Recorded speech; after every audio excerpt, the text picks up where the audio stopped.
Okay, people. So I am here with Marcus Flemmings, the writer and director of Blonde Purple. Yes. Marcus, thank you Hi. for stopping by. Really appreciate it. Thank you for inviting me, by. I really appreciate And no worries, it. man. No worries. So yeah, I've just finished watching the film. Mhm. Firstly, where did the title come from? Oh my God, I posted the trailer on Reddit about 3 weeks ago, and that was the question everyone had. Everyone was like, "Great trailer, terrible film name, but great trailer," and everyone wanted to know where the title comes from. And to be honest with you, I'm going to leave it a bit ambiguous for now. It's nothing. The answer's kind of boring, so leaving it ambiguous actually works better for me. But I'll give it out soon. But I think for now, I'll leave it ambiguous because Okay. that's more interesting than the actual real answer. To be honest with Like, you, I don't hate the title. I don't hate it either. I was wondering if it was to do with the opposites in the film, kind of thing. You know what I mean? It's Like, definitely, if it's a yeah, play on that kind of. I was wondering if it was that, but for yeah, I was sure. just intrigued in the No, thinking. no, you've kind of hit upon something there. There's definitely a juxtaposition of words, of connotations. That's definitely something that the film handles as well. There's definitely a clash of ideologies and cultures, and racial tension and Mm, financial tension. So there's definitely, and even the film in itself is kind of, it's like a big smash, big coming together of genres and um, also riffing off other films, riffing off other mm. moments from other films as well. So it's to me, it's like there's a really great producer, hip hop producer called Madlib. There's Oh another one yeah, called yeah, yeah. Jay. Yeah, so I love his work, and that's kind of what this film is. It's kind of a meshing together of different genres and ideas and characters, and I guess the film title kind of complements that really well. Mm. Yeah, yeah, yeah. Now that's an interesting thing, right? You just mentioned Madlib. Do Mm. you get like that inspiration from like different media? Like Yeah, if you listen to a song, if you hear a poem, if you know what I mean, do see something out in the wild, as it were, mm. does that sometimes Absolutely. trigger that storyteller mechanism in the mind? Yeah, You know? yeah. I like I said, I love Madlib's work, and I love Kanye. I love hip hop in general, Mm. and I love how it uses old samples to create new work, which then Yes. also gets sampled. I love the idea of kind of mashing together things and making it work. I love classical music. I love music from 60s and 70s and stuff.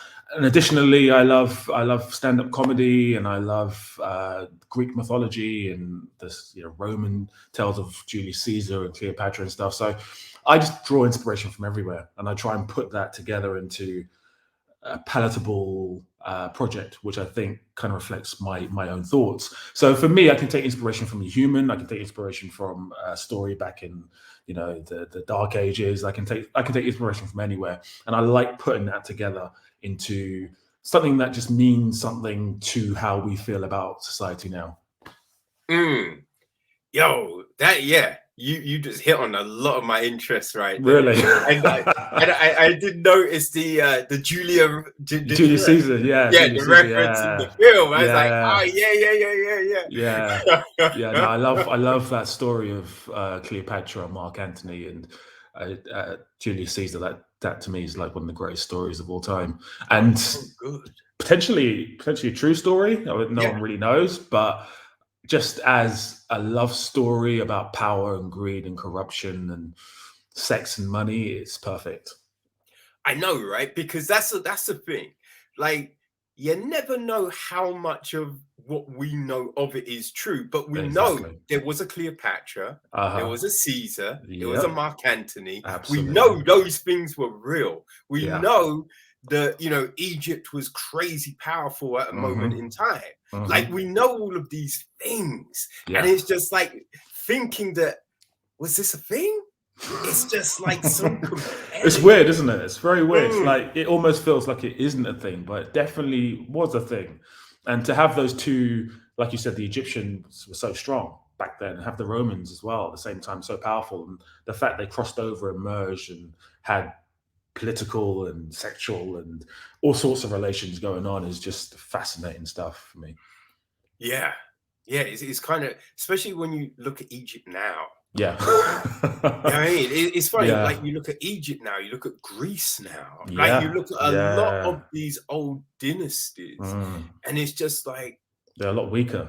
damn. They're a lot weaker. Yeah. It's I think the same thing will happen to America. I think the same thing will happen to the UK. You know, the UK used to be so powerful with the British Empire. It still is to a degree, but you wouldn't call it a British Empire anymore because, No. firstly, that term's quite outdated, and also they're just not as powerful as they used to be.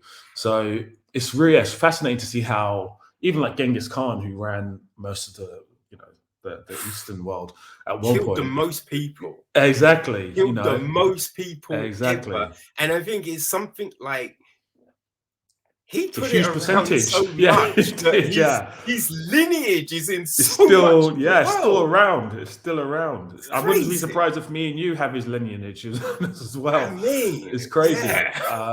I but don't then, have his harem, so you mean a little DNA, that'd be all right. Yeah, I mean, it'd be great to do some sort of DNA test and find out you're related to Genghis Khan. That'd be great. Yeah, if you did that 23andMe and then they're like, "Oh, you're part Khan," and you're like, "Okay, all right." It changes everything, doesn't it? It changes your life at that point. Whatever job you're doing, it becomes insignificant. You have to change your job straight away. Yeah, like all dynasties come to an end, don't they? And sometimes they visibly come to an end. Sometimes they just subtly come to an end. You know, it's just the way of the world. It's like dinosaurs used to exist and run the planet, and then they disappeared as well. I'm sure we will pretty soon, the way we're going as well. So yeah, well done, humans, really. Yeah, I know, it's crazy when you look at things like that and how it was, but it is that whole thing that storytelling, it's been around for so long. Absolutely, so long. Yeah, you look at Homer Odyssey, which is one of my favorites. That's maybe my favorite. I love. You know what I mean? It's such a huge. It goes from Achilles, and then they have the battle, and they have to go back home and meet Medusa. Trojan horse thing. The Trojans, Trojan horse. That in itself is a great little thing, but that's just a minor aspect of the story. Exactly. And again, that's potentially a true story as well. It's just, it's like you said, storytelling is just so impactful. I've always wanted to tell stories and create narratives to different individuals that I've created, and I just love the idea of. To me, like even with my films, I try and make sure even the supporting characters have a backstory, because I feel everyone's got a story. You know, you look at someone on the street and you're like, what's that person's story? And I'm fascinated by finding out what every individual person's story is. I just find it so interesting. I did enjoy that aspect of this film, that everyone had something. Yes. You know what I mean? And we saw someone and you thought, okay. But then there'd be these flashbacks and other sequences that fleshed everyone out. Yeah. Right. So even if you don't necessarily get their bare bones, like they were born here and but we got enough. We got enough seasoning on there for you to be like, all right, I feel content with that. Absolutely. I always feel like, especially with a lot of Hollywood blockbusters, you just get characters that turn up. They get killed, or they're there to serve a purpose, really. Yes. And I feel like I just like exploring why people do things, not just characters in films, just in life, really, why people do things, make choices. And I always feel that it's a bit more impactful on screen, or any sort of narrative. It's a bit more impactful if you know a little bit about their character, not so much about their backstory, but just a bit about their character, why they may choose to do certain things. I find that quite compelling. And it's quite interesting as well when characters do things against type as well. So to do that, you need to know a little bit about them to have that happen. Oh man, you played with that for sure. You played with that. Like, yeah, you know, I think the rap music, Mhm. it really is one of those cornerstones because it samples, you know, Yes. it goes back to, it's like a Mhm. love letter to the past a lot of the time. Absolutely. Yeah. You know Yeah. what I mean? Yeah. And yeah, so when you mentioned that, I was like, oh, that's it. Like you did sound like a one of those dudes like myself who was digging through those crates on a Yeah. Saturday. You know what I mean? Go Yeah. to Black Market, Yeah. go to Raw Deal, and just be like Mhm. looking through. And when you Yeah. hear something, you'd be like, yo, I recognize that song. What was that sample? And you're Yes. looking and you're Yeah. hunting and Yeah. you're Yeah. oh shit. Yeah, Yes. love that. Yeah, yeah. It's really interesting you say that because when I was about, I don't know, 12, 13, my brother used to take me to like vinyl markets and Yeah. HMV. And you remember when you had to put on the headphones and you could Yeah. listen to, Yeah. yeah, so I used to do that. Yeah. So yeah, I mean, I like the idea of like something being born of one thing, like jazz music was born to be this really cool, edgy, off the cuff kind of thing. And then Tribe Called Quest came along and turned it into something quite popular and a bit more Mm, funky. I like something so small becoming so significant, and probably a lot of these people don't even know that they're being sampled sometimes, yeah. and they're kind of appealing to a mass audience now, as opposed to back when they released the track, it probably hit just a very minute amount of people. Mm. Yeah, so I find rap really, or hip hop really, really pivotal to my own narrative arc. Yeah. Yeah. I just love the way because sometimes the samples are recognizable. Mm. Sometimes it's just a little fragment that Yeah, you would yeah, yeah. never know. It's Little like when clip. Jay-Z sampled MC Hammer, Oh yeah, yeah, right? Because you get that there's a little recognition, but it's not until you listen to it a bit more that you then be like, oh shit, that's oh fuck, they've looped, but it's just that minute yeah, little yeah, section that yeah. was taken. It's kind of, I used to think of it as quite kind of lazy when I thought, I've just got a song and they've sampled it. But then it's definitely not. It's Mm, incredible. It's like they've gone through so many records, and like you said, they've picked out a minute bit of a record and looped it and turned it into a whole different thing completely, which is just palatable for the audience that they're appealing to. It's incredible. I find it yeah, amazing. I mean, some sampling can be a little like A little bit, a little bit, yeah. I wasn't a fan of when the Fugees did "Staying Alive" Hmm. and Hmm. they sampled the Bee Gees. It was Yeah, just a real that's long loop, and it was just a bit like, yeah, you could have yeah, done it a bit better. You know, yeah. The same I thing mean, it applies was a to. big song, so who the fuck am I? You know It what I was, it mean? was, but I don't think I agree with you. I mean, that's not even sampling for me. They're just taking the track and then added a bit more bass, and then that's it. Mm, That to me is lazy sampling. It's yes. like when they remake films, and then they made Spider-Man back in 2002 or something, and then they remade it again in 2016. It's like, stop. And they remade it again in 2018. It's like, just stop it. Stop. I Oh, don't want wait, to. wait, wait, wait. Hold the Go fuck on, on go on, there, let's Marcus. go on, go Hey, on, go on, go hey, on, go don't on. step on Are that you a shit. Spider-Man All fan? right, all Are you right. a big No, Spider-Man no, fan? I will. Honestly, I will say, right. I Mhm. really enjoyed the first two Tobey Maguire I Spider-Man, love those films. just because it kind of took things to a place that we like Doc Mm. Ock.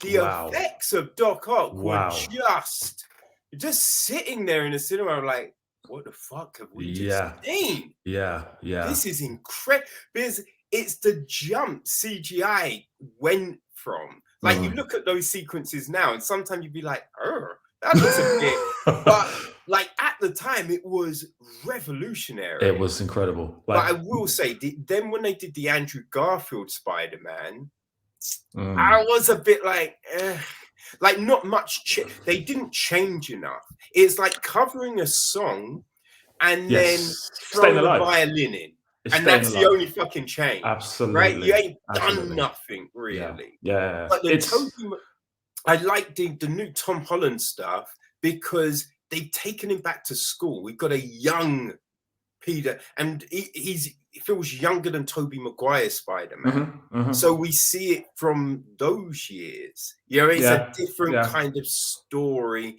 And they didn't do the whole, they just told the Uncle Ben thing in flashback. It was quick, concise.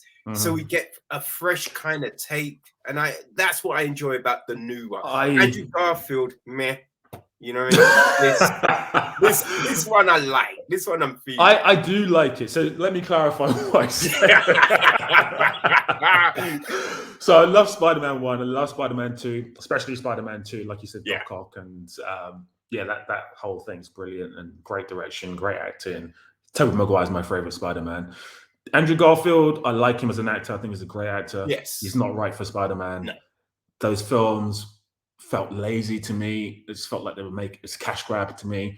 The most recent ones are part of the universe, like the Marvel cinematic universe.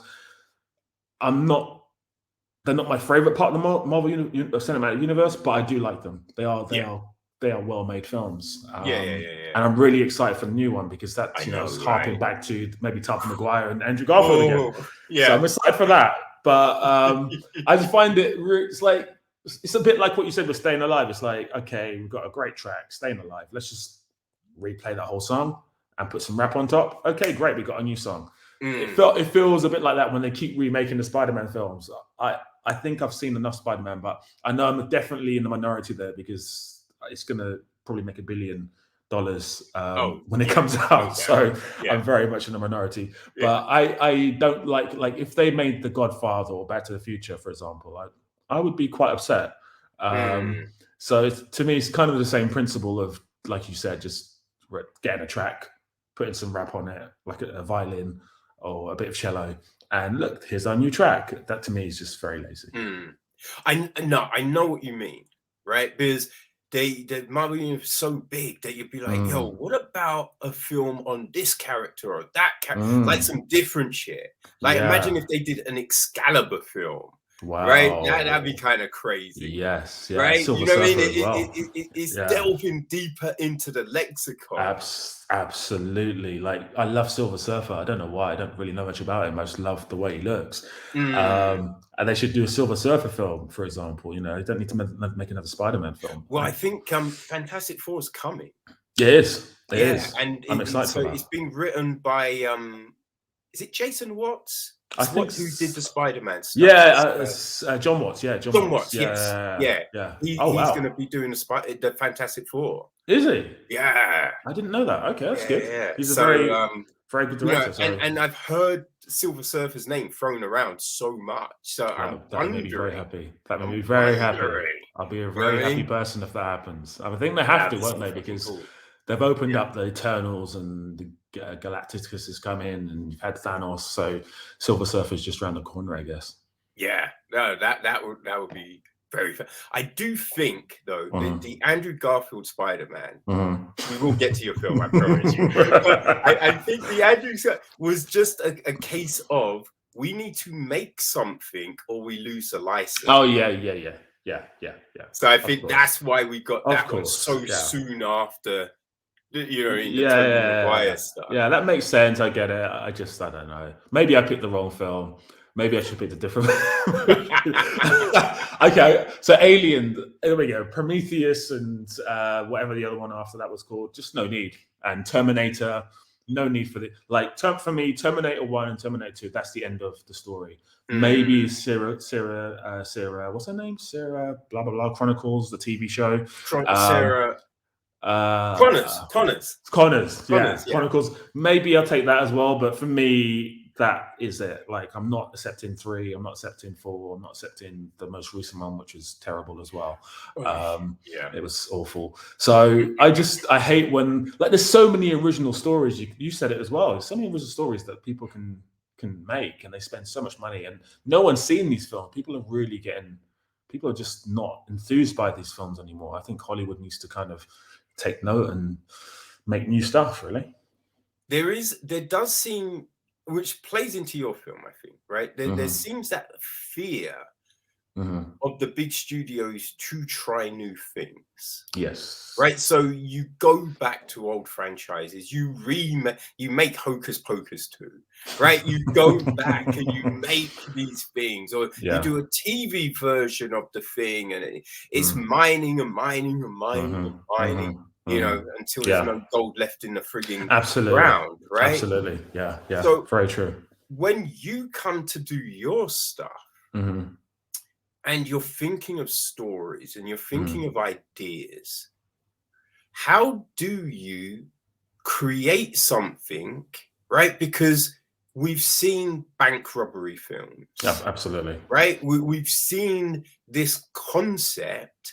So when you're devising a story like Blonde Purple, where does the newness come from? Right? How does that start? Right? Do you start with, hey, I want to make a bank heist film, but I don't want to do it like, The Inside Man or some of these other ones. So where am I going to inject a new thing? Or does it just form as the new idea, and you go, oh, let's frame it like this, and boom, boom, boom. How does this whole blossom in the mindset? That's a great question.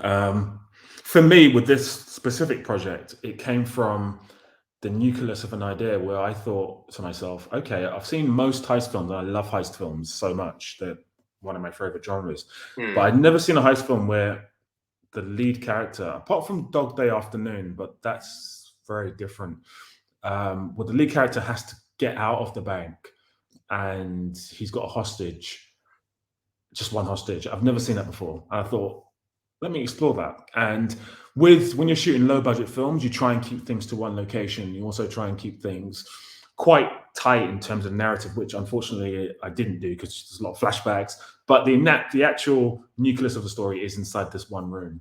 And that's kind of where the idea came from. It came from that concept of how is he going to get out of this bank?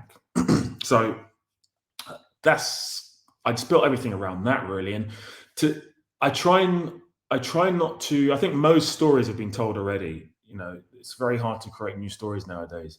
I've seen so many films now that I watch a film and within 10, 15 minutes, I'm like, oh. You know where it's going, right? Yeah, I watched Red Notice over the weekend. It was predictable. It was very predictable. And, Ryan Reynolds is funny, but 2 hours Ryan Reynolds is, it's like a bit much. Stop. Yeah, and The Rock is playing the same character. Gal Gadot was good. But I guess, to answer your question, it's very hard to make original things nowadays. Unless you're doing something really quaint that hasn't really got a narrative, then it's very hard to do something quite original. So I guess the originality comes in what happens around the framework that you've built. So I've got a heist film. What happens within my heist film? Is it going to be your standard heist film, your gangsters who shoot each other? Is it going to be a bit more nuanced? And I like to think this is a bit more nuanced. There's something else going on there. It's not just about the heist. The heist is key to the narrative, but actually there's a lot more going on. There's a lot of deeper social commentary going on. And I like to think that the film's quite aware of itself. A lot of people are going to say it's very similar to Tarantino, which I've had a lot of people say so far. But I do reference Tarantino in the film. I'm aware of what I'm doing. I'm also aware of the fact that it's quite similar to like Spike Lee films as well. Again, so it's just about what you do within the framework. The framework's always going to be the same. Gangster film, it'll be the same. But what are you doing within the framework is kind of the answer to that. Yeah, I don't think you parroted any other director in this. No. There were nods too. Right, there were nods to films. There was acknowledgements. Absolutely. But it didn't feel like, oh, this is a Tarantino ripoff, and we've seen Tarantino. Tarantino ripoffs. I've not been drinking. I promise you. It's a Friday. No one will blame you. No, we see that Tarantino in the past. Yeah. But this didn't feel like that, right? This didn't feel like an original voice. Yeah, And it obviously. was intriguing how you weaved the story together. Yeah, yeah. Obviously, I do love Tarantino's work. I love Spike Lee's work. Um, there's a bit of a reference in there because they had a bit of an issue with the whole use of the N word. Mm. So this film also plays with that concept a little bit as well. So I agree with you. I mean, I wasn't trying to rip off Tarantino or anyone else. It is very much nods. There's like cowboy themes in there. There's a very strong cowboy theme going on in the film as well. And Scorsese and my like I said before, my influences come from everywhere. So I love French New Wave. I love French cinema. I love German cinema. I love Korean cinema. So every one of those influences are just in there. That happens naturally as a human being. And I'd be concerned if I was plagiarizing anyone's work as well. Yeah. Like, because this is the thing, like, I'm dabbled a little in stand up, right? Mm-hmm. And Oh, nice. I worry sometimes. Like, I don't always watch the specials, even though someone drops a special. I'm like, I really want to watch, Tom Segura's new special, the Rogan new special, the new Chappelle.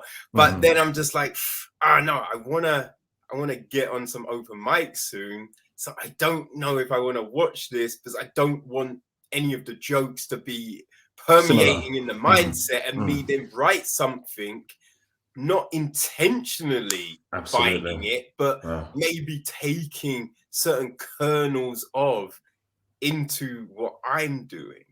How do you avoid that? I mean, obviously you avoid it physically by not watching it, but I guess you wanted to get into stand up because you saw stand up previously.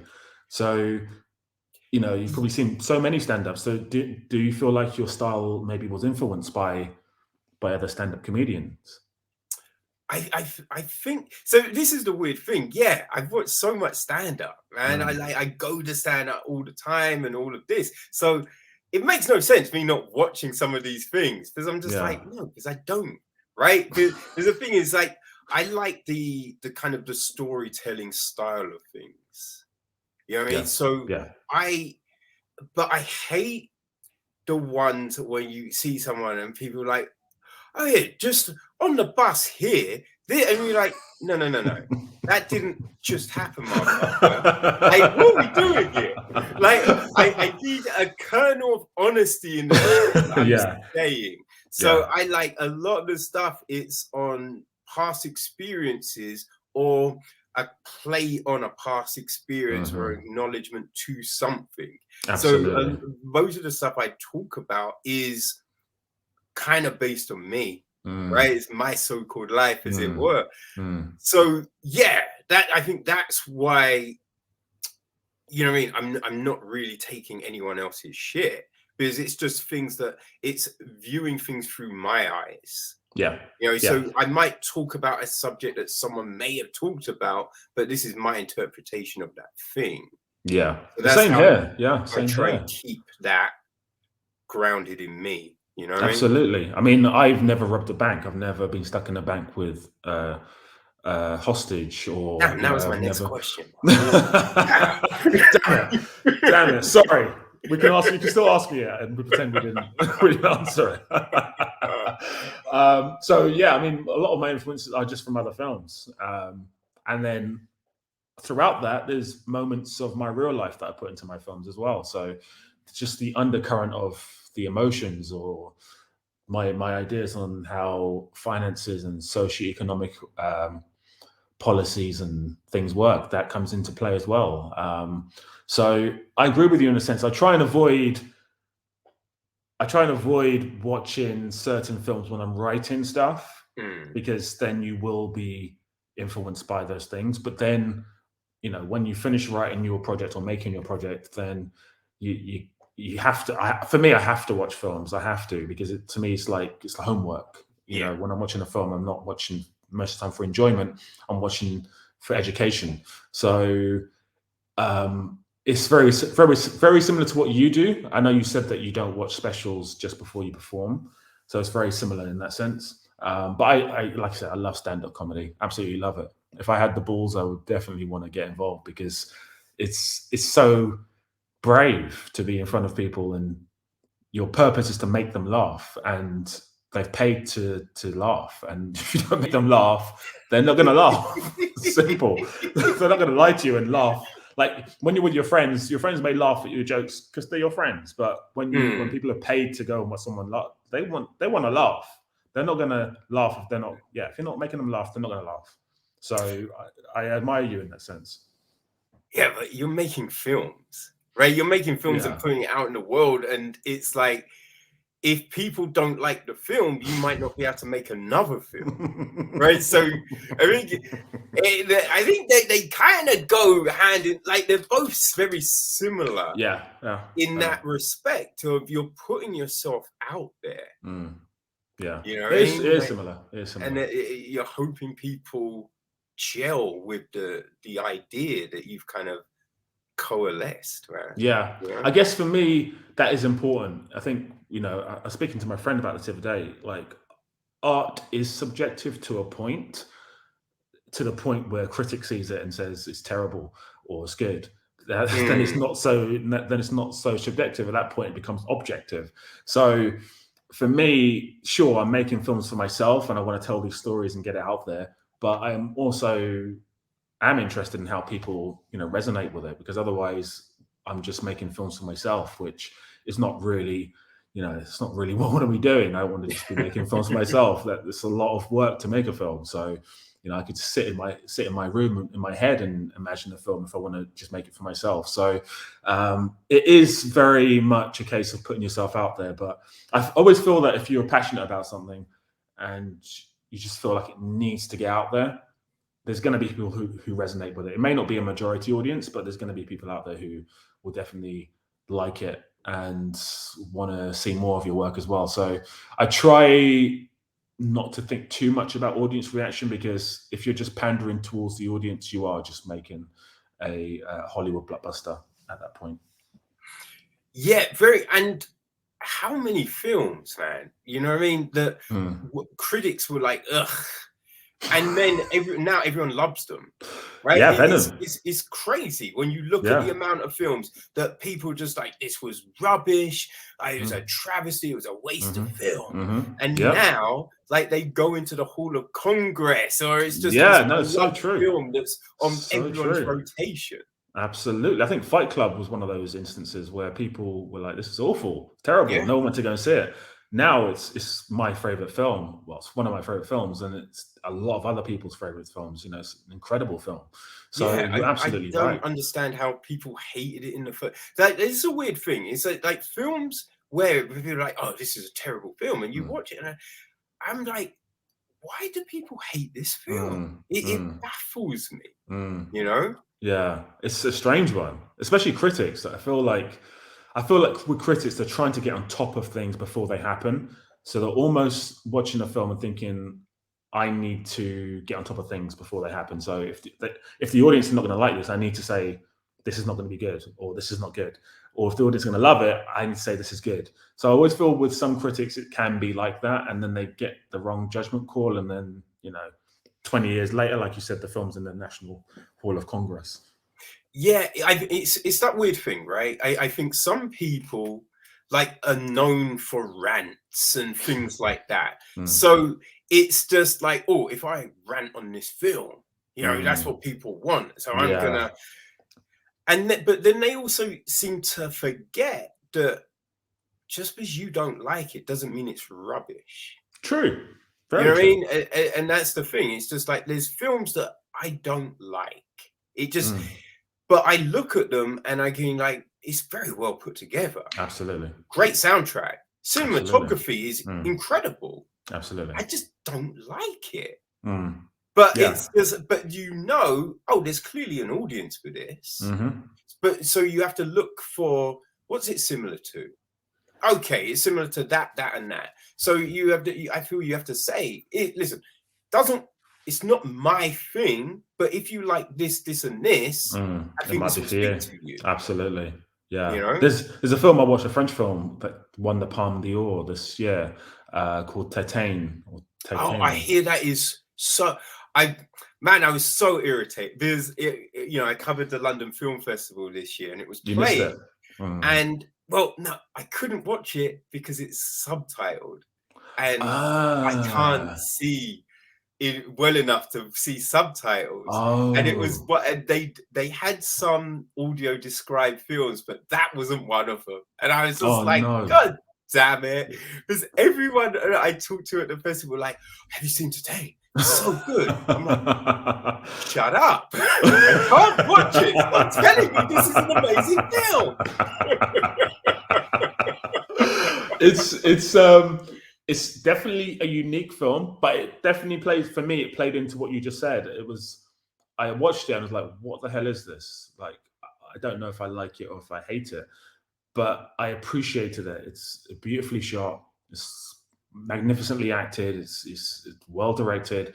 I appreciate every bit of the craft of the film. It just didn't resonate with me, and maybe I need to watch it again to kind of appreciate it. But like you said, not every film is for everyone. You know, not everyone loves a rom-com. Not everyone loves an action film. So yeah, I totally agree with you that I guess, some critics, like you said, they get a lot of popularity by just ranting on films. And I actually enjoy watching those. I'm not going to lie to you. I love when there's a bad film and then a critic goes into it. I actually enjoy watching that. So if people rant into my films, I can't sit there and go, that's not fair, because I've laughed at other people getting ranted into. So, but you're right. I mean, you should kind of be fair and unbiased, and try and say, hey, this film's quite similar to this, so maybe you like this if you like that. So I totally agree with you in that sense. Yeah. I think you can definitely, berate a film. Mm-hmm. If there's films which I've watched and they seem like they talk on certain subjects and they do not hit that subject. It's just like, wait, what the fuck are you doing? Like, how the fuck are you talking about, you know what I mean, racism? Yeah, no, fucking, like, that's not right. Like, what the fuck are you doing? And it's just like, it drives you insane. And then it's just like, but you might like the film. Right? You'd be like, I hate this fucking film. But you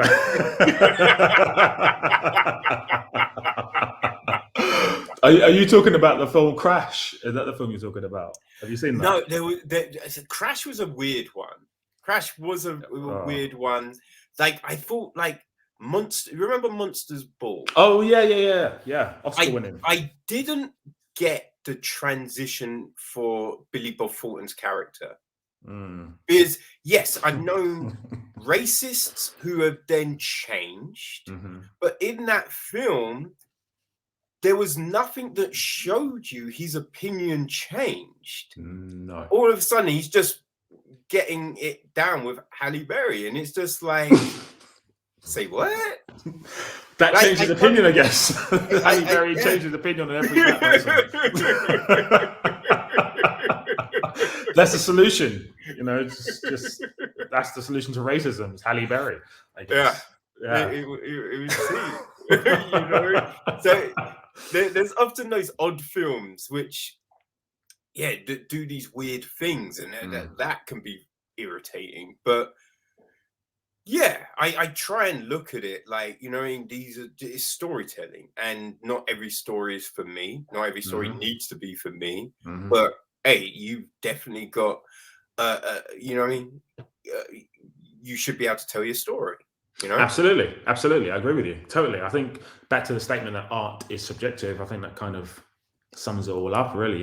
If someone's created an art piece, which could be a film, or for me, stand-up comedy is an art piece as well. Like, you have the right to perform, and you have the right to create this piece. And like I said, like, not everyone's going to love it. Maybe only 10 people will like it out of a million, but at least someone liked it. At least someone apart from yourself liked it. And even if you just like it and no one else likes it, I guess you've expressed yourself, and that's enough. Yeah. Now, when you tell your stories, what is the process of the layout?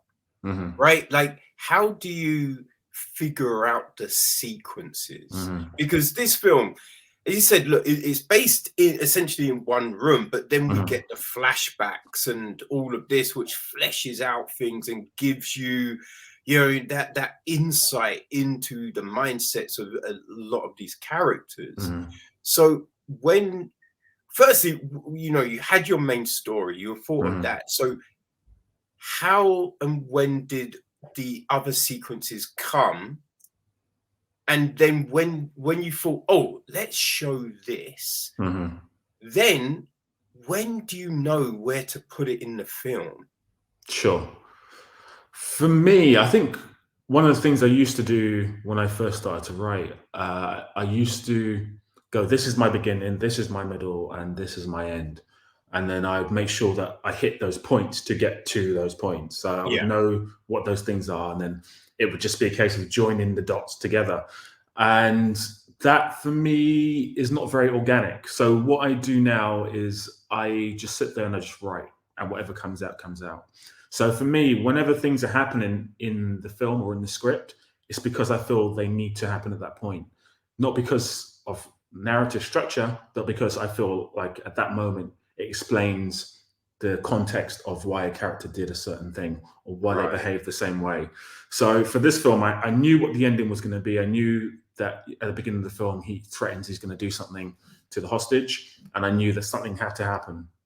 There had to be an ending. And I actually had a different ending in mind, but anyway, that's another story. But for this, I just organically wrote it. I just kind of wrote the sequences in the bank, and I thought, okay, well, this has now happened. I feel like I need to tell people why this character's made that decision at that point. So the flashback was key at that point, that specific point. And then obviously we need to know how he got into this situation in the first place. I felt that was key, absolutely key and crucial. So the stories are running together concurrently on a timeline where the flashbacks are going one way and the actual main core of the story is going one way as well. So at some point we meet together and it all comes together. So it's just, to answer your question in a short form answer, it's just organic, really. I try to stay away from, putting things into boxes and making them connect together, because it feels like it when you start watching the film and you know what's going to happen next, I feel as well. Yeah. No, that's interesting you said, because it didn't feel like you never knew when something was going to come. Right. You didn't, that's the thing. Like sometimes you watch something and you feel, oh, I think we're getting a flashback here. Or this is obviously we're going to transition at this moment. Yeah. And you didn't feel that with this. And also you didn't use mood music. And I always appreciate I absolutely hate. I hate mood music. I hate it. I know people love it. I know they love Hans Zimmer and Inception and Dune and all this. And I appreciate it, but I hate using it myself. I hate music that's not in some way diegetic, even though sometimes in this film, there's a couple of moments where there's non-diegetic music. I do hate when you tell an audience, now it's an emotional moment. Yes. Okay, now it's a funny moment. Now this is happening. Let me get there myself. I want to get there myself. And the more you try and force me to get there, the less I'm going to get there. Exactly. Because that's the thing. I'm like, if I can't tell something from what's on the screen, we've got a problem. What are we doing? Houston, we have a problem. Yeah. Exactly. It's so true. It's so true. If you've not conveyed your emotion correctly through what like you said, what's happening on the screen, then why don't use music to try and pull heartstrings with music, I feel. Yeah. I agree with you. Totally agree with you. I'm glad you noticed that as well. Yeah, no. Another thing I noticed, right, is we've got a few sarcastic characters, should we say, in the film.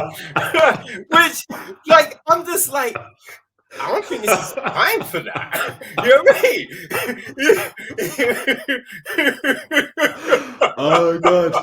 Yes. Yeah. Like, if someone's holding an angry goodbye in your face, maybe you want to be about all your P's and Q's. You know?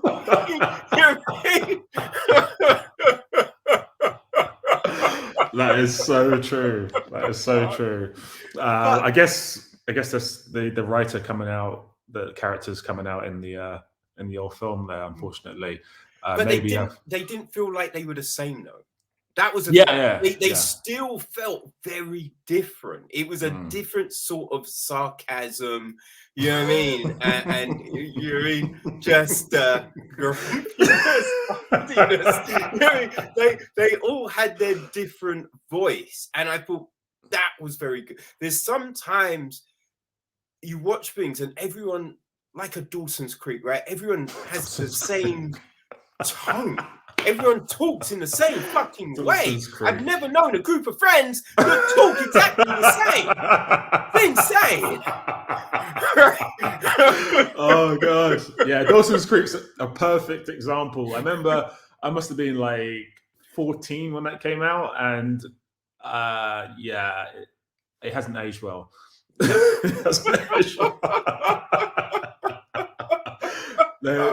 It's very specific to a certain demographic and way of thinking. And like you said, all the characters talk exactly the same. Even the mum and dad talk the same way as the children.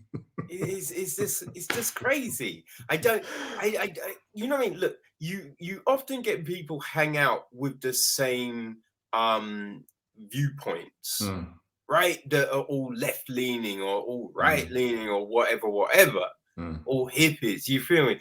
But they will all have their own different type of inflection and talk pattern, and you know what I mean, and that kind of thing. So it's often weird when you watch things and everyone has that same voice. So when you're writing these characters, right, and you're thinking, okay, this character's going to be a little bit lippy, right?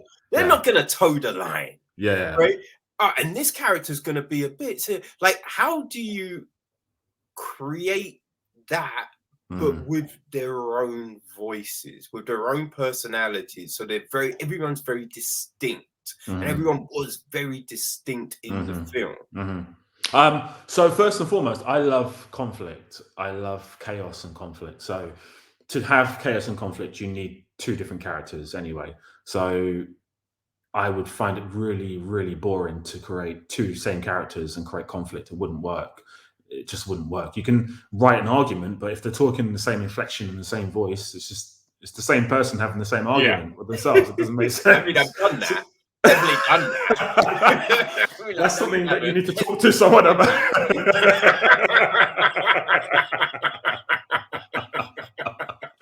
You may have to talk to someone about that. So when we finish this, you can give someone a call. But it's, for me, like I said, I think initially is that I love narratives, and I love not having supporting characters who are just supporting characters. I love each person having their own voice and their own backstory and their own decisions. And to do that, you have to have characters with distinctive voices. And that distinctive voice may be that they don't have a voice. It may be that they're not very confident. It might be that they're overconfident. I just find the juxtaposition of different characters so interesting in the film, and it heightens the sense of drama, because like you said, if you're with a bunch of friends, they're not all the same. Everyone's different. Everyone's got their own, everyone had a different story, every different journey to get to the restaurant that you all met up at, and everyone's got a different story about their lives, and everyone's got their own core wounds. And I think that's really key, is each character's got their own core wound, what makes the character do what they do. So for me to write different characters is a dream. I love writing different characters. I would hate writing characters that are exactly the same. That would be a nightmare for me. Yeah, and definitely everyone is very different. And we get some really great conversations, between Nath and Nameless, Mr. Nameless. Yes, I was like, we don't get the name, do we? And it's like, we like some of those conversations are like, some of them, you feel, is this getting heated? It wasn't necessarily getting heated. It was more of that kind of making a point. Yes. Right? Yes. But very, and it was, I did think it interesting, the conversation about like the N-word and the use of it. Because look, there's films which throw around the word, Yes. right? And you think it's not really needed. No. But then there's other films where it fits within the narrative on the film. Like it fit in Django Unchained. Mm-hmm. Right? It does. It does. It did not fit in Shaun of the Dead. So like I remember watching Shaun of the Dead. And is it in Shaun of the Dead? Yeah, there's a point when they I think they're running through the house and they leave the house and they go into the garden and is it the records? Head, not Simon Pegg, the other guy. Yeah. He turns around and he's something like, "What up, mate?" Something oh, like yeah. that. Oh yeah. That is. At that point, I was done. I was like, it just took me out of the film because I'm just like, yeah, what the fuck? Like, the group of white dude, like, why is that? What? Yeah, you know what I mean?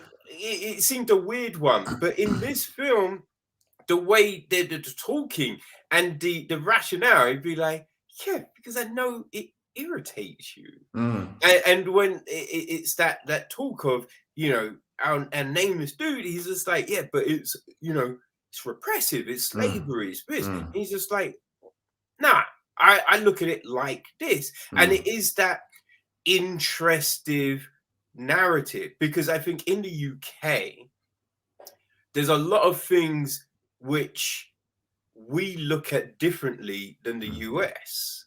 Yes, for sure. You know what I mean? And for play differently here than they do in the US. And I've had those conversations because it's like, I mean, I think sometimes it depends on where you grow up, right? Because I grew up in an all-white neighborhood. You know what I mean? There was only, man, it's like me, my brother and sister, and I think there was one other black kid at my school I went to, and that was it. And every day you heard the word, and it wasn't "What up, my?" It was, you know what I mean? It was the ER. Yeah. It was the ER. Yeah. It was the not very nice way. Yeah. And it was every day, numerous times. And sometimes directed at you specifically. All the time. Yeah. Wow. Me, like, there was drive-by usages of it. Wow. You know what I mean? People would just be like, bro. So it's then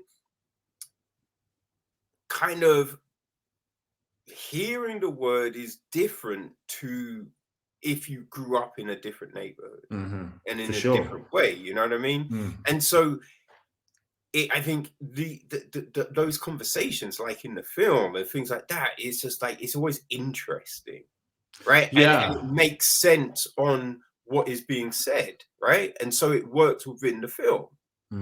Yeah, for sure. I mean, I don't like the word. And I do feel like you're right. I feel like in certain instances, in certain films, it can add something. Because if a character uses that word frequently, whether it's an Afro-American or British African or British, Black, Caribbean or whatever, whoever's using the word, if it's part of their character, if it's what they know, fine. Yes. If it's a racist who uses the word consistently, fine. If it's just been thrown around, sometimes I've seen films where it's just thrown in there and it's almost like, it's like a little sneaker punch. Like, let's chuck it in there.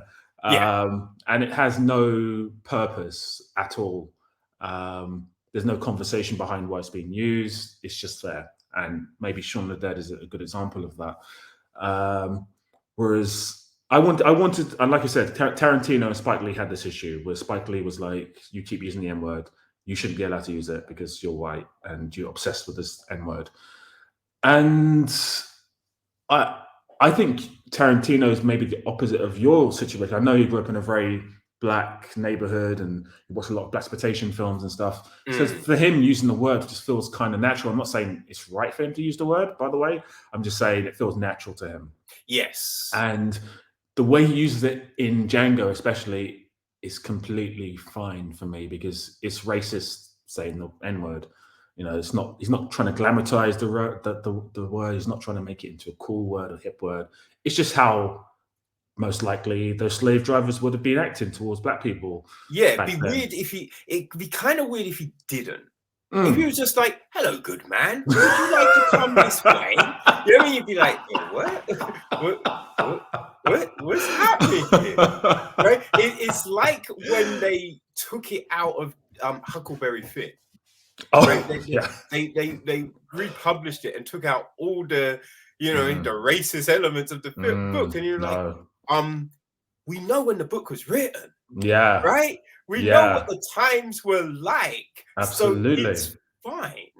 It is Right? If you fine. want to add an addendum at the front and say this book uses certain terms which nowadays we don't use, we don't look at as great. Fine, do that, but don't change the fucking book. No, Because please. it's the choice of someone. Do I want to read this book that was written at a certain time and uses certain language? Yes, I want to read it to see what happened, how things were looked at. Or you'd be like, maybe not today. Yeah. You know what I mean? Yeah. But I think it should be the choice of the people. It should be the choice. Exactly. I don't agree with going back over films. I had this conversation on Al Jazeera, and they were like, I think it was last year during the lockdown, that Gone with the Wind was the film that was pulling from HBO Max. I was like, that's ridiculous. Like, that's ridiculous. Like, if my film 10 years from now, people go, oh, this thing happened in your film, and now we think that's now a bad thing. Your film needs to be taken out of circulation. I'd be like, that's devastating. Because although the film touches upon subjects of racism in a very weird way, it's true to its time. It's true to its time. It was made back then. There's no, like you said, if people don't want to watch it, they don't have to watch it. But it shouldn't be taken away from people so they can't watch it. That's ridiculous. It's absolutely ridiculous. And there's worse films than Gone with the Wind, Birth of a Nation, and there's so many other films that are really bad. But end of the day, I think we said before, art is freedom of expression to a degree, and to stop people doing things is for me, it's bad. People should be allowed to express themselves. Yeah, to a degree. Yeah, no, I think that's the thing, because it's just like, look, if you don't like it, you don't have to consume it. Absolutely. You know what I mean? And Absolutely. it should just be that. Yeah, right? for sure. So I mean that conversation in the film was definitely to do with Spike Lee and Tarantino, but also to do with my own internal thoughts on the subject, which I don't particularly like the word. I don't like people who just throw it around needlessly. But at the same time, the character who says it, he justifies why he says it and why he says it specifically to this character. And I feel like his justifications behind it are specific to him. Yeah. So, yeah. Yeah. No, there was definitely a lot of interest. Like with Sadri, when she's talking to the dude, and you're just like, damn, that must be good, because you're putting up with a lot of shit. That must be some good shit. That must be some Marks and Spencer shit right there. Waitrose.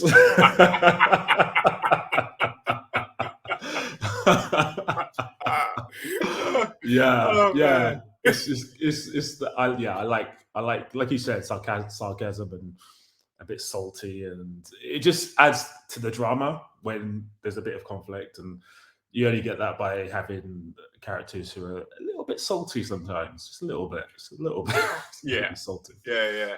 And even with our singer in the bank, right? I mean, like, I think sometimes you can look at things and be like, but would someone do that in that situation?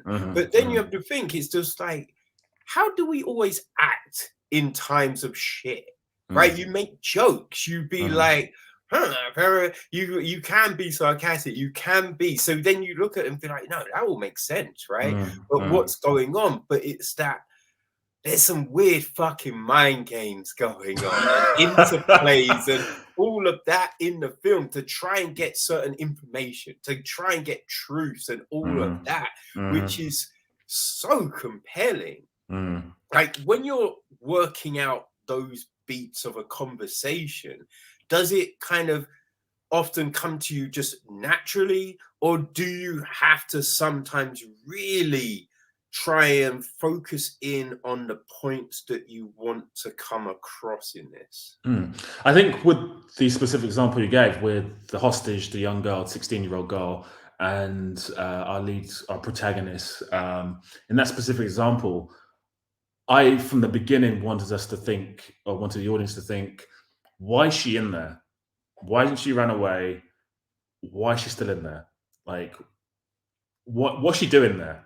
And I think that adds to our confusion, adds to the protagonist's confusion, which again just kind of takes us on a pathway of thinking, what is going on? Why? Yeah. So that's kind of, for me, it was always that mystery of putting layer upon layer of mystery and adding to the sense of this character's absolute struggle of trying to get out of this bank. And he's also got this problem as well. He thinks this is a good thing that she's in there, but actually maybe her being in there is not a good thing because she's really distracting him from what he's trying to achieve.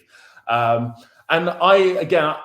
without sounding like a broken record, it just comes from conflict. It's, I think all good stories have conflict, and I feel like if one person's trying to do one thing, the other character should be trying to an obstacle in the way. There should always be obstacles in each character's way. So this character wants to do this. This character's not letting them do it. This character tries to do this. So this character, yeah. So to me, I always think about what would be the best obstacle, the most realistic obstacle for this character getting the goal they want.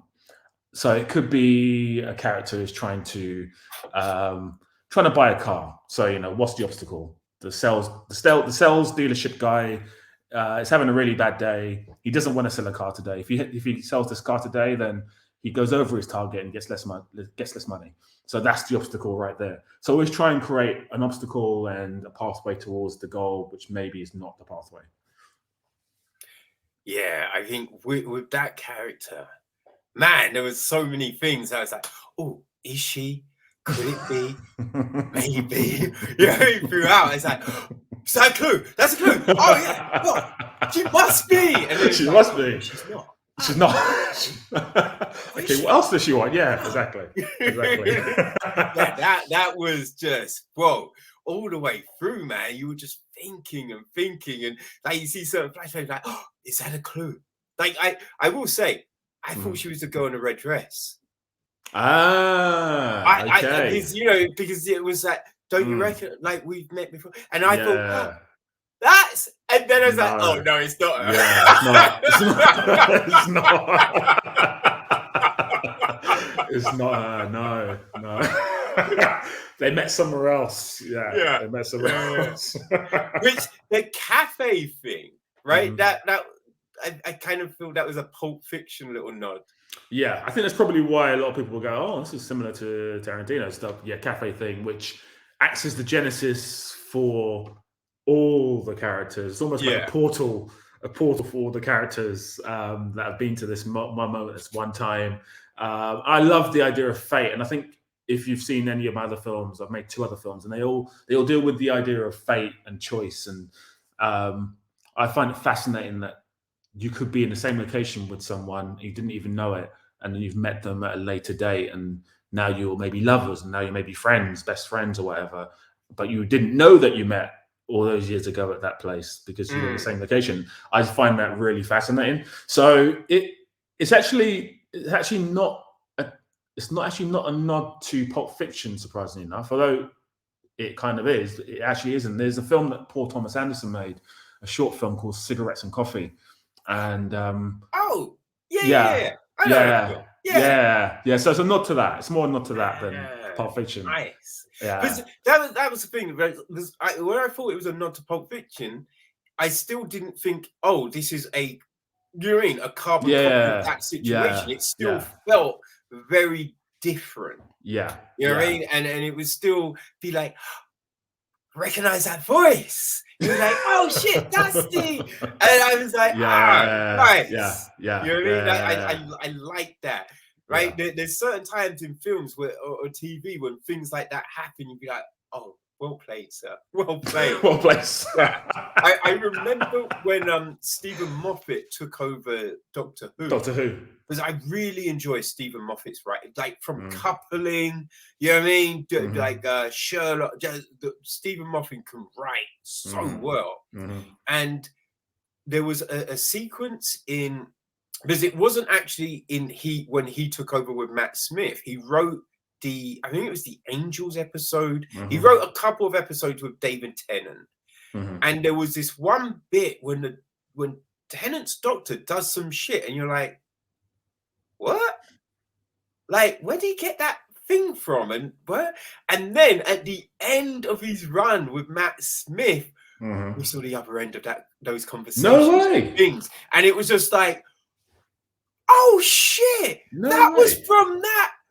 How the fuck did he do that? It wasn't like, you know, an episode later. It was like a season later. Yeah, that's amazing. That's actually amazing. 2 seasons later that you got the payoff, and it was just like, fuck. He's left. Has he now left? Someone else now, isn't it? Doing Doctor Who. Yeah, Moffat. Yeah. I think he wrote one season with the Scottish dude as a doctor. Yeah. I forgot. And then he left. And I know a lot of people don't like the most recent ones. They're not too happy with the most recent ones, from what I've heard. I did like the thing with the Scottish dude that took over. I can't remember the guy's name. Yeah, neither can I. And he's a famous actor, and he's very good.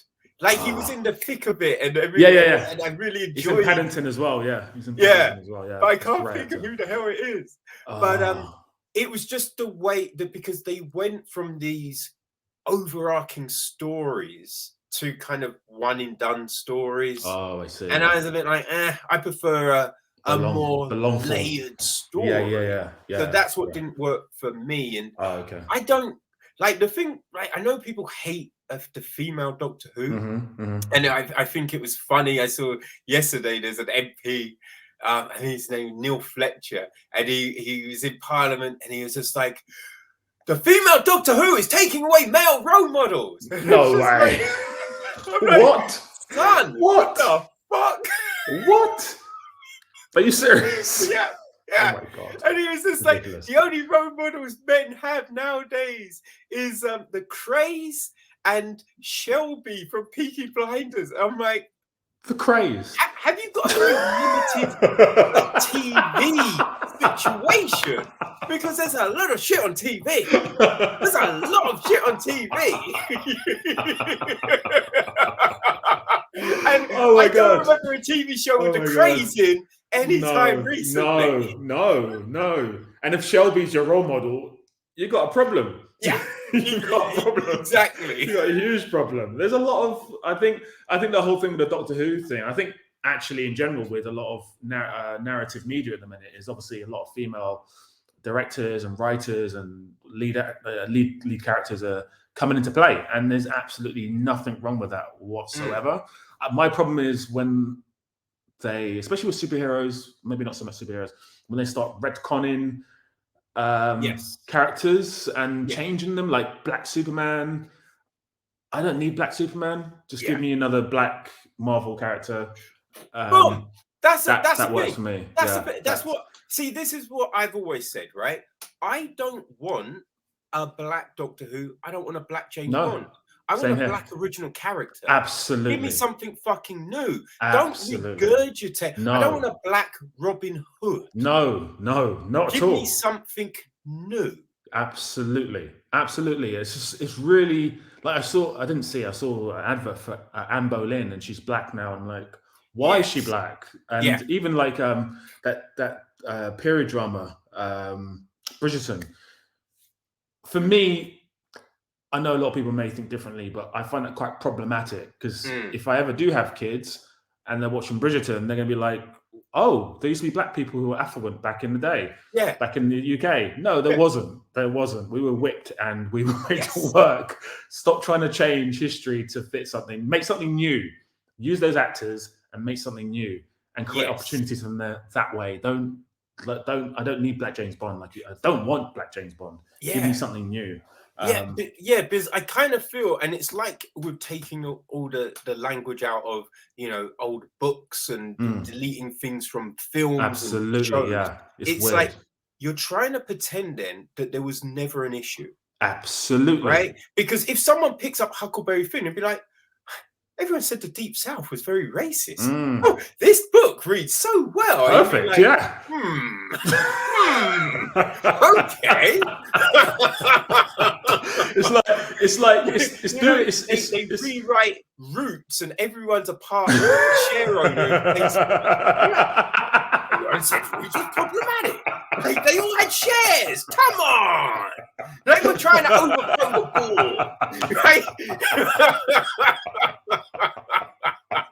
Oh my God, that's great. I love that. Yeah, it's so weird because it's like it's almost saying, okay, we're going to fix the problem of racism by changing the past so there was affluent black people and racism didn't exist, so everything's cool now. Yeah. It's not. Everything's not cool. Racism did exist. You need to show that. Stop trying to get rid of it. It did happen. There was slavery. It did happen. Show it. Don't give me a Black James Bond. Idris Elba can do something else. He doesn't need to be Black James Bond. And I don't want to see Black Superman either. I'm not interested. Give me a new character. So, yeah. And then the guy who says that there's no male role models, he has no idea what he's talking about. I mean, I'd like to think your father would be a role model. And if he's not around, then if you're looking for Shelby or the Krays, then you, like I said, you're going to have a lot of problems in life. Yeah. That's the thing. It's like Charles Barkley said, right? Your sports people, actors, they shouldn't be role models. They're not role models. Your parents absolutely should be role models. Absolutely. Teachers should be the role models. Exactly. So I wouldn't blame, is it Jodie Whittaker? I wouldn't blame her for being female Doctor Who and removing the power of the male role models. Like that's nonsense. There's no there's no. Well, the thing with the Doctor is he's supposedly been around for millennia, right? He's traveled the galaxy. So to say that he would always be a white guy seems very odd, just in that context of the thing. You'd be like, because he's not even human. So why would he be like, oh, I want to be a Caucasian guy? Yeah, that feels like I've seen the world. I've seen the world.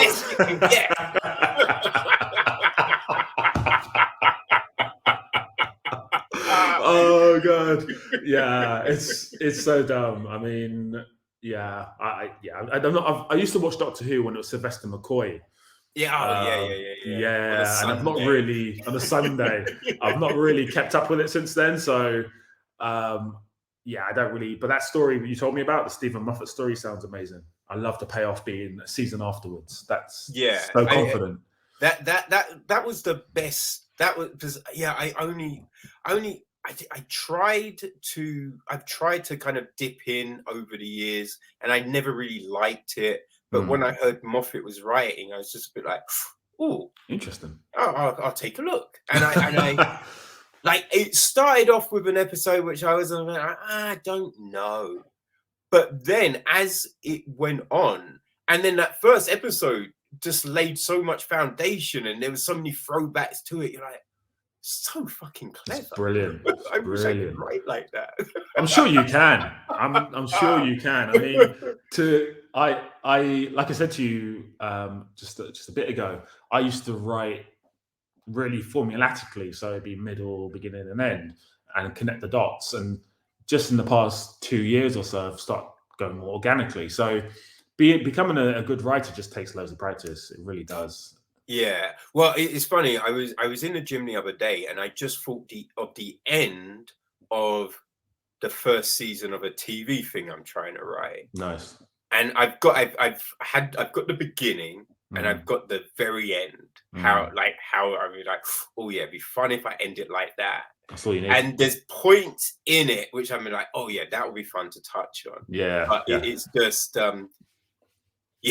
my computer situation this year has just been crazy. So it's just really hampered any sort of writing. Progress, It's so yeah. frustrating. But But I would yeah, finish it. Definitely finish it. I mean, I always say if you start something, most things try and finish it. So yeah, you no, know, for it sure. seems like you've got an ending. So you should definitely have a beginning, middle, and end. Yeah, no, it's something I definitely will do. Like, with your ending, you said that there was an idea for a different one. Yes, yeah. But when did you at what point of the production did you think, let me change the ending? It was actually just before. So the film is actually influenced quite hugely by the events of last year with George Floyd, and there was a lot of anger in the world, a lot of reflection and self-reflection. And at the moment in time, I've always been angry at racist and racism, but last year was like it came to the fore. Yes. So the idea was always that something was going to happen that would have been quite violent and would have been full of anger. But then as I started to get towards the actual first day of shooting, I was like, actually, no, this is better because this thing that happens works better. I'm trying not to give away the ending, but it works better for the mood I was in that moment. I was over the anger and it was more, Yeah. how do we solve this problem? How do we create a conversation? And I feel that ending creates more of a conversation, whereas the other ending I had, where it was a bit more violent and a bit more vengeful, would have been less of a conversation, more of a statement. And for me, I'm trying to create conversations and statements with no answers in the film because that's what I like to do. I like putting, like I said, I like chaos and stuff like that. I just put in topics in the box and then you guys go away and talk about the topics. So I feel like the ending that I had in mind would have been me making a statement, which is something I didn't want to do. I really did like the end.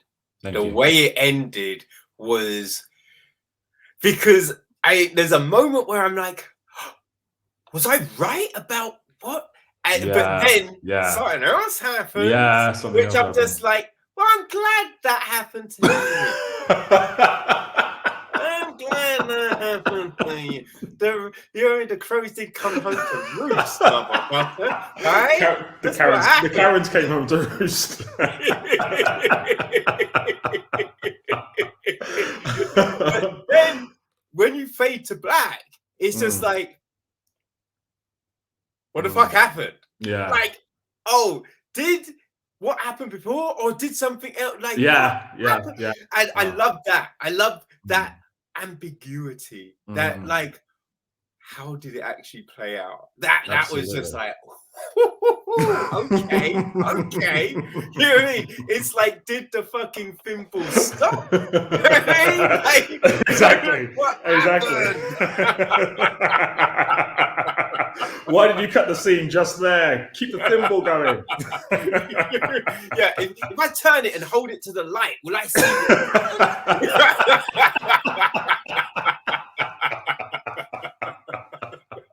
Oh god, it's so true. Especially the thimble. The thimble is the one that always gets me.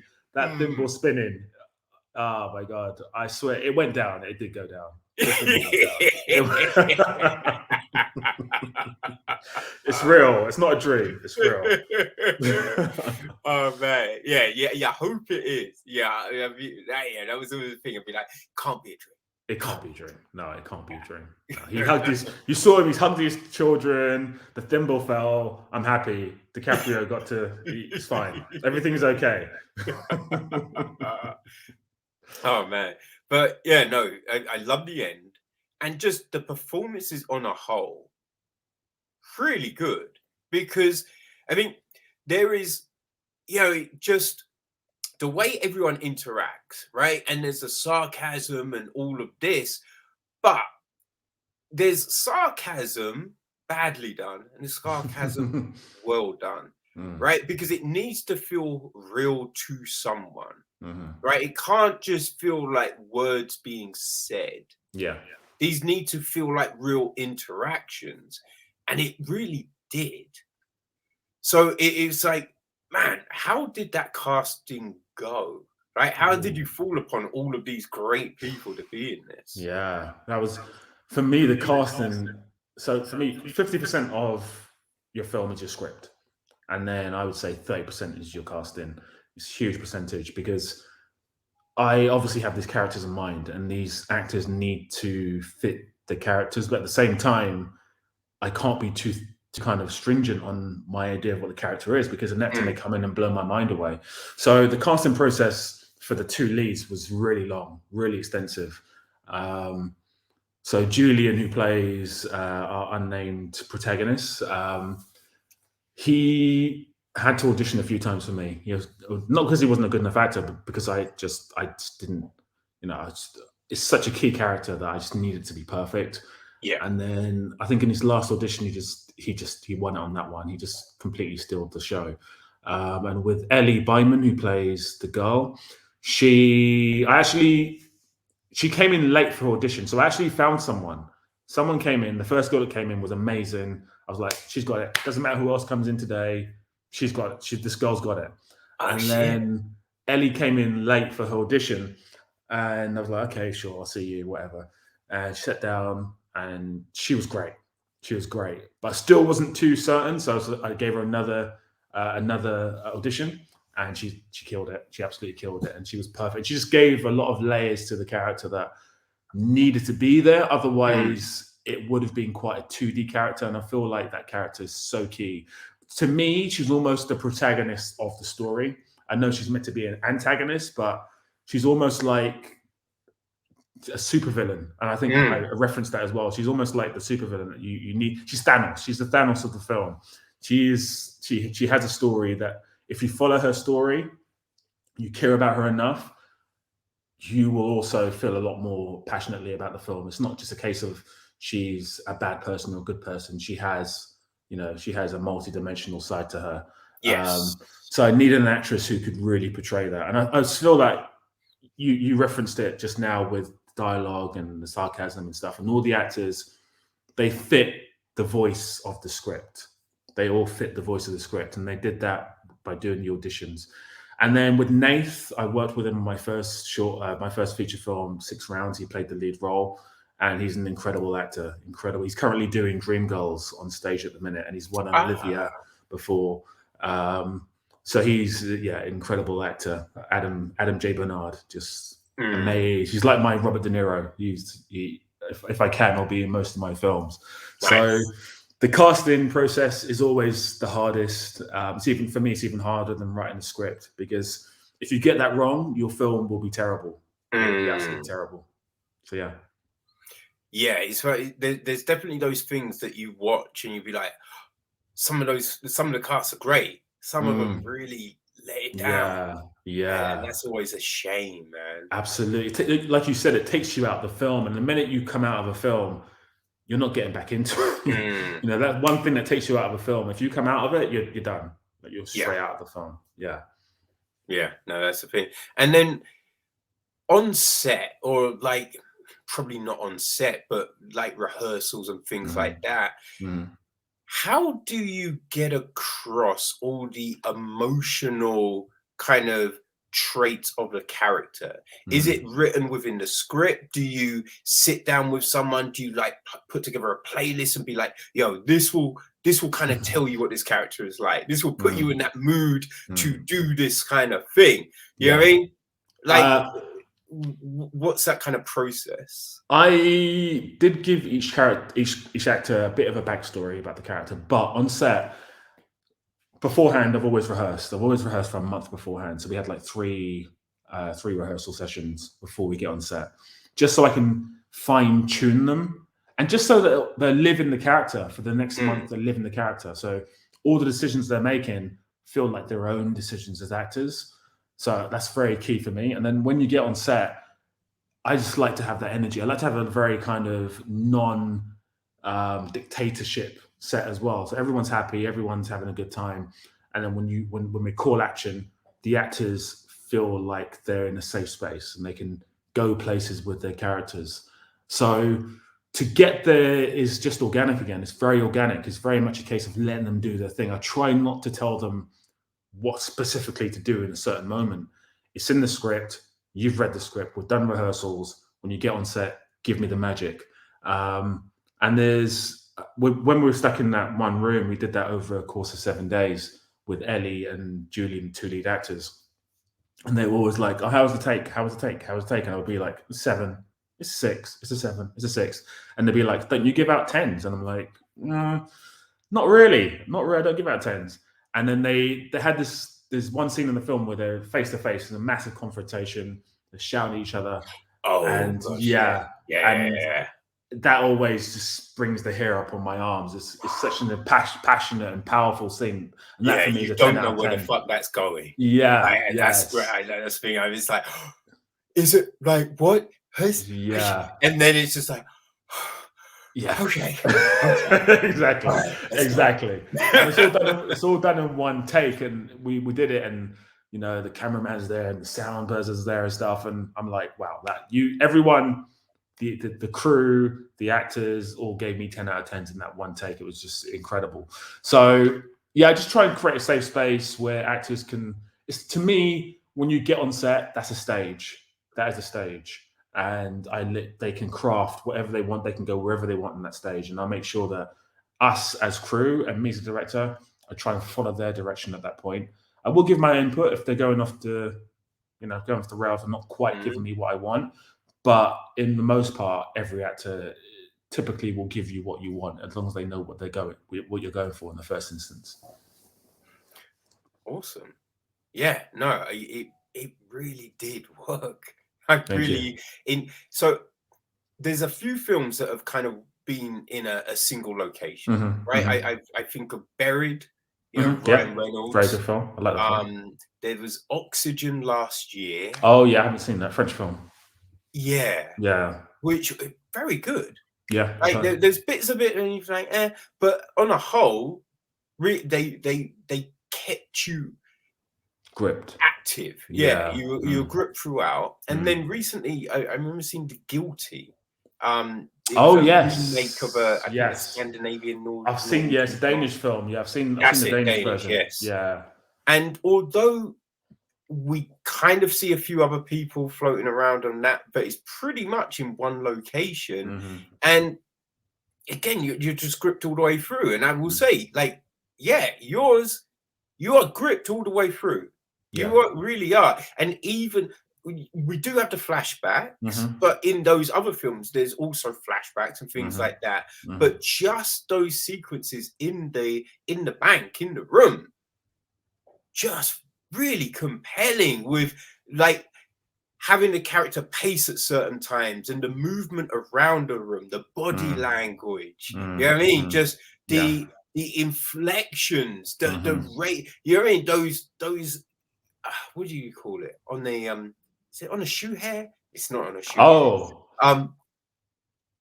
You know, when you flip, but then you're like, huh? No, it's everything's fine. Yeah. Whatever that phrase is, insert it here, people. Right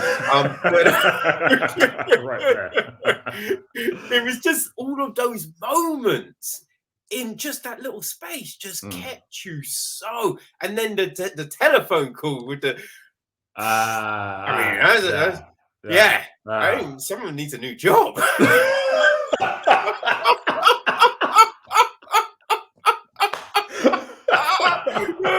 Customer service ain't for everyone, right?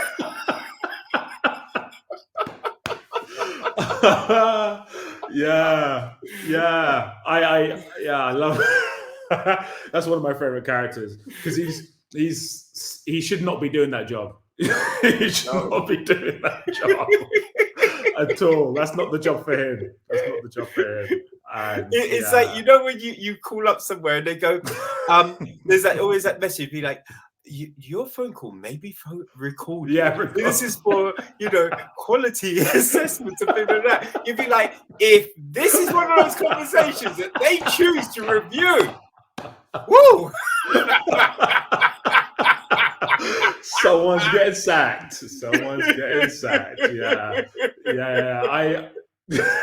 I think that character is very much, people are going to be either like, oh, that's interesting, or they're going to be like, that's not how a hostage negotiator would behave. But that's kind of the point. Obviously, that's not how a hostage negotiator would behave. He's having a very bad time in life. Well, no, but that's how I looked at it, right? Because I'm just like, there's how you are meant to behave, and then there's situations where you're just like, what the fuck are we doing here? Come on, man. We both know how to fucking. It's just like I worked at a cinema, right? And when people would talk, and you're meant to go in and give people like, excuse me, could you keep it down? Someone has complained, and I'm just like, and for the first week or so, when you're trying to be on your brush behavior, like, excuse me, can you give it? But then got a little comfy, probably way too early, and it was just like, oi, get out. It's like, there's no discussion. It's just like, nah, you're God, man. You know how to act. You know how you're meant to fucking act in the cinema. Go. I like that. I'll tell your manager, I'm like, I don't give a fuck. Here's my name. Here's my name. But it's just like sometimes you just be like, I don't really care what the rule book says, right? This guy's irritating me, and I am going to show them no respect. And so that's what I kind of took from that. Where, then you notice the shift when certain information is learned. There is a shift in tone and whatnot, and you're like, "Hi, yeah." It's very much like that. It's like you said, first 10 minutes, he's cocky. He knows he's got him by the balls. He's like, I can do what I want. I can say what I want. I got this. I've got the upper hand. I'm on the higher ground. I'm going to win this. And then, like you said, when information is given to him, he's like, oh shit, okay. Maybe I need to calm down a little bit here. Maybe I'm not going to win this one. I might have to negotiate. I have to do my job. Yeah, what do you need? What do you need? What do you need? Because I've got it. Whatever you need, I've got it. Yeah. So it's very much like, okay, I got you. I'm going to win this fight. I'm great. And then it's like the flip. It's like, maybe I don't have you. But I wanted them to be, I just felt like if it was just, because I've seen The Guilty, which the Danish version, and I found it a bit bland, and I know people love it, but I just wanted this negotiator to be, because I've seen everything. I've seen all the hostage negotiator in every film. I've never seen one like this who has complete reckless regard for his job and could at any time get the hostage shot in the face.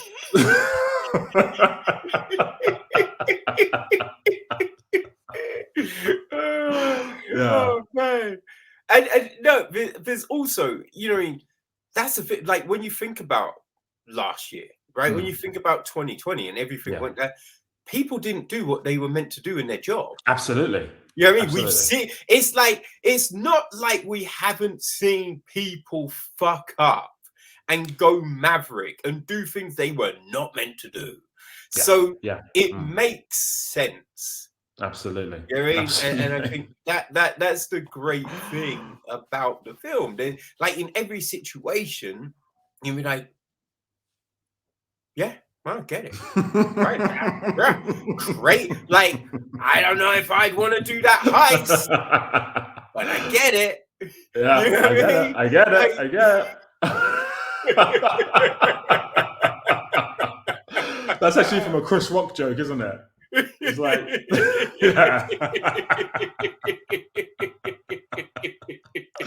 oh god, I forgot what he was talking about. He's talking about OJ. He's talking about OJ. That's what he's talking about. Yeah. We don't need to talk. We won't do the joke, but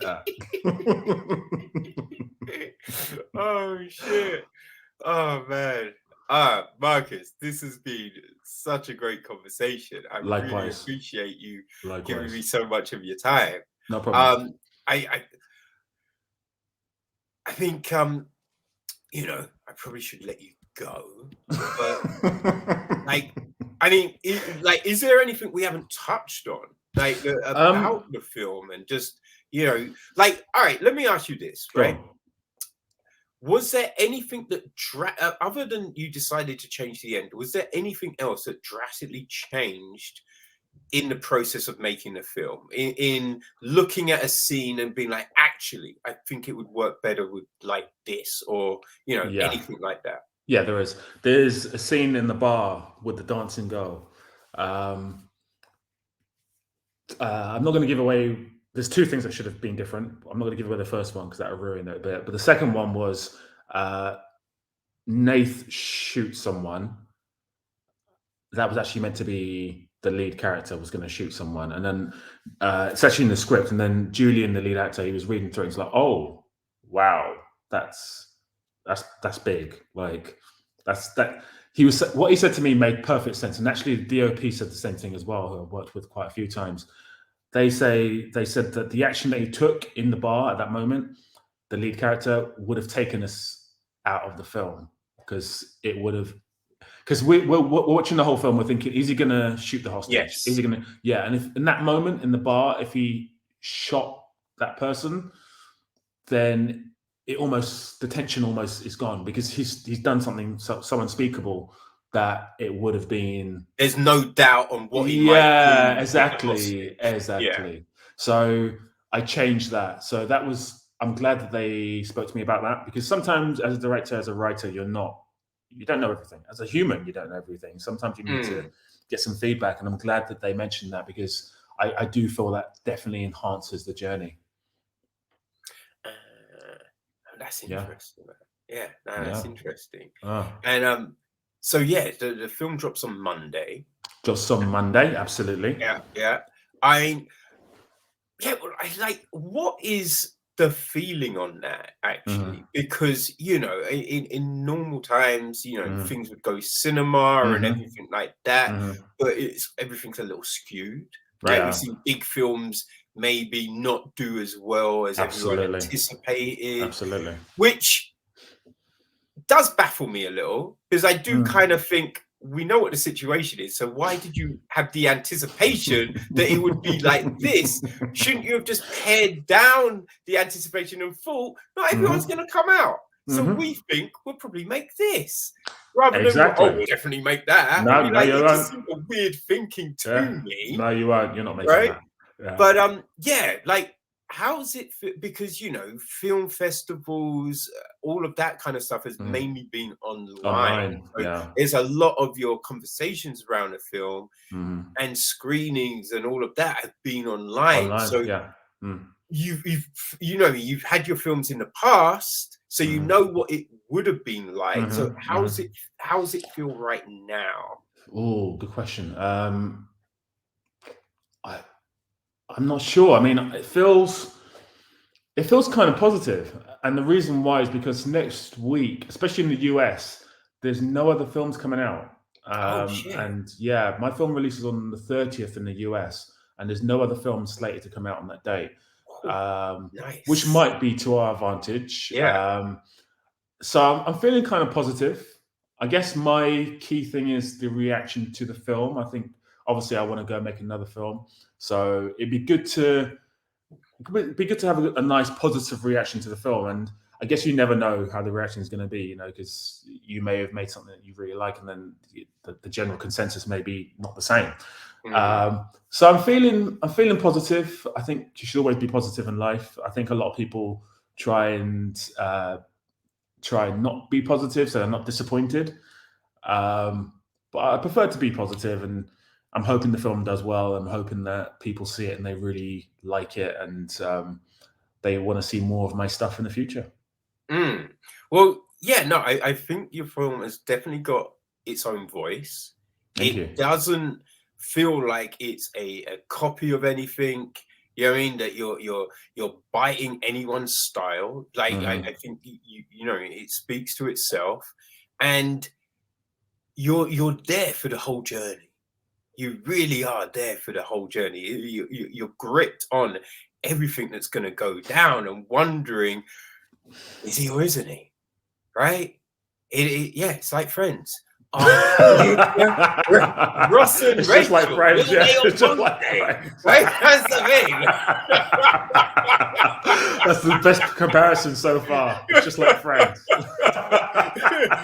If you like Friends, you'll love this.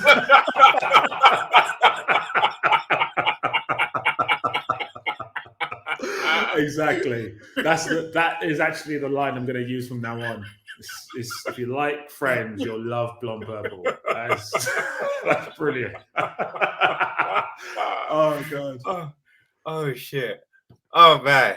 And all right. So, how can people follow you, man?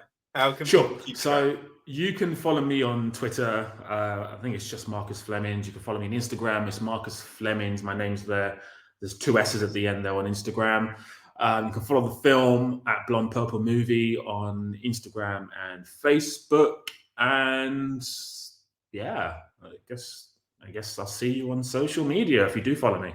Cool. I'm glad you did do a page for the film, but sometimes people don't have, and I kind of think, why? Like, you mean it gives people a place to go and Yeah. follow, and it gives you a place to put up, like behind the scenes stuff, trailers, and just news, right? So it's just like, yeah, it's a good, when people don't do that, I'm just like, what are you doing? Yeah, it's a wasted opportunity. It's like it literally nowadays takes 2 minutes to create a page, and then posting content's easy. It takes 2 seconds. So why wouldn't you do that? I mean, it's your biggest tool, especially with independent films. When you're trying to push your film out there, like social media is everything's king. Yeah, no, for real. But we'll put all the links in the episode information. Lovely. And is there anything on the bubble, right? Anything that's percolating for the next, Marcus Flemmings point? Maybe. I'm writing a new script. It's a sci-fi film. So we'll see what happens with that. It's very formulatic, and it's very action based. So it's quite different to this. So yeah, I'll see. We'll see what happens with that, and then hopefully next year, potentially going to be shooting another project. But we'll see what happens. I'm excited for the future. I want to see how this does, and then brush my shoulders off, or pick myself back up, whatever I need to do. And I think you're going to be big pimping if we're doing the Jay-Z quotes, Marcus. I think we're going to be big pimping. You know what I mean? Big pimping. The blast from the bus. And you know what I mean? With the success, on the beach. I think there might be girls.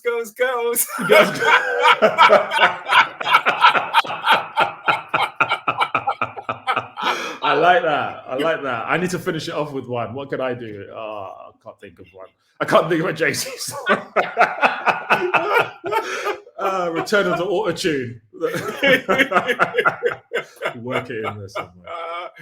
Oh shit, man! But no, this has been a great conversation. I Likewise. really appreciate, and I can't wait to see what you have next. And hey, when the next project is done, I'm there. Let's do it. Absolutely. You've been great. Thank you so much. And good luck with your stand-up. Thank you, man. I would also say, right, if you're looking for an actor, enigmatic, lead for the sci-fi piece that has a gravitas about them. Okay. Yeah. Should I go through your agent, or should you direct contact with yourself, or agent? Which one should I go with? Yeah, I think just hit me up. Just send up the bat signal, man, and I'll be there.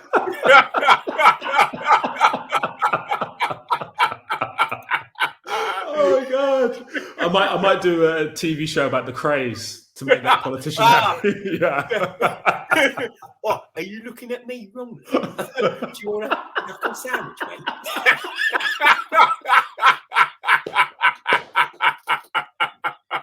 That's brilliant. That's it.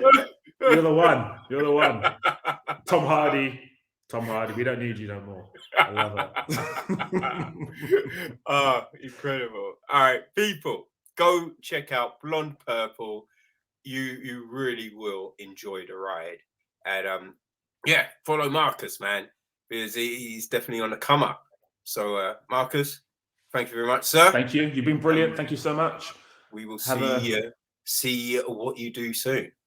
Well, I'm hoping you will do, yeah. Splendid, man. Have a beautiful one. Take care.